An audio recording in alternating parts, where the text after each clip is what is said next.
1986 সালে, আজ থেকে প্রায় 40 বছর আগে,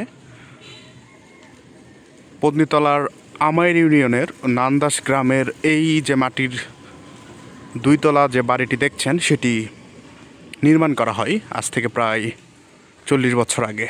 এখনও এই বাড়িটি অক্ষত রয়েছে। এই বাড়িটি আমাদের এই এলাকার সুনামধন্য এবং জনপ্রিয় একজন শিক্ষক দিলীপ স্যারের বাড়ি। বাড়িটি বয়স বর্তমানে 40 ক্রস করেছে এবং এই বাড়ির যে পরিবেশ, চারপাশে বিশাল বড় বড় বৃক্ষ দাঁড়িয়ে রয়েছে কালের সাক্ষী হয়ে। প্রায় 40 বছর আগের বাড়ি এটি।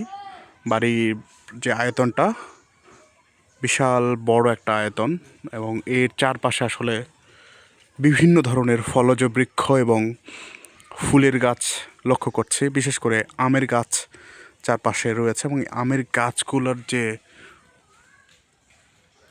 সাইজ, এতে করে বোঝা যায় আসলে কত পুরনো এবং কত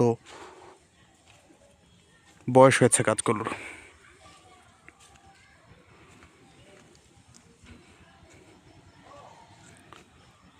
এ পাশে একটি ফুলের গাছ আম গাছে বেয়ে উঠেছে এবং তার ঠিক অপোজিটে সেই দ্বিতল বিশিষ্ট বা দুইতলা বাড়িটি। কক্ষগুলো দেখুন, এখনও দাঁড়িয়ে রয়েছে। 40 বছর আগে নির্মিত এই বাড়িটি অক্ষত অবস্থায় এখনও দাঁড়িয়ে রয়েছে।